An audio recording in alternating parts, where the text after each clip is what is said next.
మారాలి.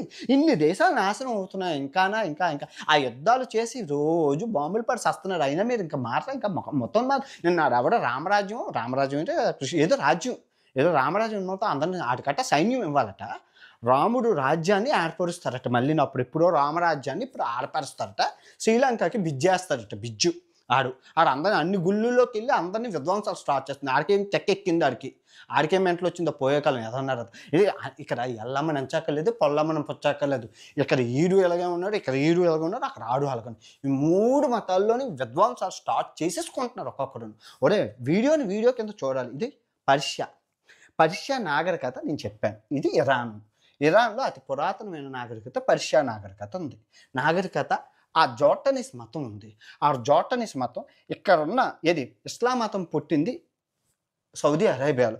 ఇక్కడి నుంచి వీళ్ళు దండయాత్రలు చేసుకొని ఇక్కడ నాశనం చేయడానికి వస్తే ఆ బాధ భరించలేక వాళ్ళు గల్ఫ్ ఆఫ్ పర్షియా మీదుగా గుజరాత్ వచ్చి ఆశ్రయం పొందారు అని చెప్పాను. అత్తేరి మీకు ఈ నార్త్లో ఉన్న వాళ్ళంతా ఇక్కడ ఈ ఇరాన్ నుంచి వచ్చిన వాళ్ళని నేను చెప్పాను. నేను చెప్పడం ఏంటి? చరిత్రది. ఇప్పుడు జవహర్లాల్ నెహ్రూ ఎవరు? పర్షియన్ కాబట్టి ఇందిరాగాంధీ పూర్తి పేరు చూడు, ఒకసారి గూగుల్లో చూడు. ఇందిరాగాంధీ కాదు, ఇందిరా ప్రియదర్శిని ఏదో ఉంటుంది, చదువుకో ఒకసారి. మరి గాంధీ ఎలా వచ్చిందంటే వాళ్ళ అల్లుడు పర్షియన్ ఫిరోజ్ గాంధీ. ఆ ఫిరోజ్ గాంధీని పెళ్లి చేసుకోవడం వల్ల ఆయనకి ఆ పేరు వచ్చింది. అలా ఇవన్నీ ఉన్నాయి, బుక్కుల్లో ఉన్నాయి అయ్యా. ఆ ఫిరోజ్ గాంధీని చేసుకుని అప్పుడు గాంధీని తీసుకెళ్ళి వచ్చింది, ఇంటి పేరు వచ్చింది ఇందిరాగాంధీకి. ఆ ఇందిరాగాంధీ నుంచి ఇంకా గాంధీ అప్పుడు ఫ్రెండింగ్ కదా, మరి గాంధీ గారు ఆ సంపతి కోసం వాళ్ళందరూ పెట్టుకున్నారు.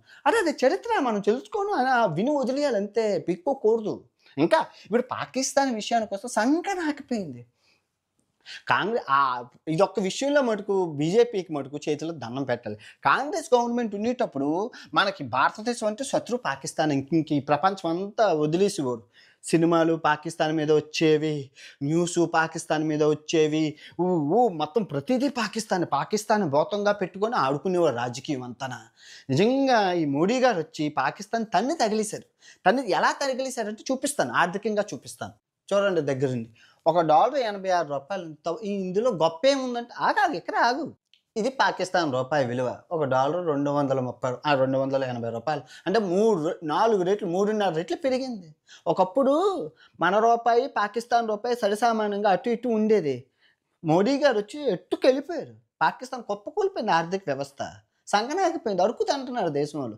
అందరి దగ్గర అప్పులు చేసుకొని అన్ని దేశాలు వీసాలు క్యాన్సిల్ చేసేసారు. ప్రపంచంలో అతి వరస్ట్ అయిన పాస్పోర్ట్ ఏదైతే ఉందో అంటే ఆ పాకిస్తాన్ పాస్పోర్టే.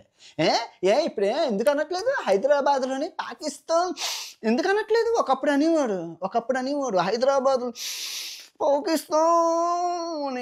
ఇప్పుడు ఎందుకు కొరకట్లేదు? మడుగుడిసిపోయింది కాబట్టి దేశం కాబట్టి ఇంకా మళ్ళీ అమ్మ పొరపాటున పాకిస్తాన్ అంటే ఈ అమ్మ పంపించేస్తే మళ్ళీ మోడగొడాలని చెప్పి అనట్లేదు. ఇక్కడ మీరు జ్ఞానోదయం అవ్వాలి. మనం దేశంలో ఉన్న మన దేశం మనకు ముఖ్యం. మీకు ఇంకో విషయం చెప్పండి, పాకిస్తాన్ ప్రధాన శత్రువు ఎవరు అనుకున్నారు? ఇప్పుడు ఇండియా కాదు, ఇండియాని వదిలేశారు. వాళ్ళకి భయం ఇండియా అంటే. ఇప్పుడు పాకిస్తాన్ కొట్టుకు చేస్తున్నాడు. వీడు ఎక్కడి నుంచి అల్లాహు అక్బర్ నుంచి పొగ బాంబు ఎత్తి, లేదు ఎక్కడి నుంచి అల్లాహు అక్బర్ నుంచి ఇక్కడ బాంబు వేస్తాడు. వీళ్ళిద్దరు కొట్టుకు చేస్తున్నారు. నిజంగా మోడీ ఇప్పుడు మనం చైనాతో పోటీ పడుతున్నాం. ఈ ఆఫ్ఘనిస్తాన్ పాకిస్తాన్ ఎప్పుడో వదిలేసాం. ఈ పాకిస్తాన్ కొట్టుకు చేస్తున్నాడు. ఇద్దరు చూడండి రోజు బోర్డర్లో కూడా వీరికి యుద్ధం కావాలి. దేశ ప్రజలు ఎలాగున్నా అనవసరం. వీళ్ళిద్దరు కొట్టుకు చేస్తున్నారు. నాయకుల్ని దింపి అతో పాలైపోయింది దేశం. అడుక్కుదండి దేశ ప్రధాని మీరు టీ తాకండి, టీ తాగకపోతే డబ్బులు మిగులుతాయి అన్నారంటే ఇంకా అంతకన్నా దరిద్రం ఉంటుందా? నేను ఆఫ్ఘనిస్తాన్ ఉన్నట్టు మొత్తం పిచ్చి. ఆఫ్ఘనిస్తాన్ మర్చిపోయారా? లా ఇల్లాహ ఇల్లిల్లాహ మహమ్మద్ రసూలుల్లాహ్ అల్లాహు అక్బర్ అని కలీమా చెప్తేనే కానీ అక్కడి నుంచి కదలనిచ్చేవాడు కాదు. మొత్తం మరి పిచ్చినా కొడుకులు.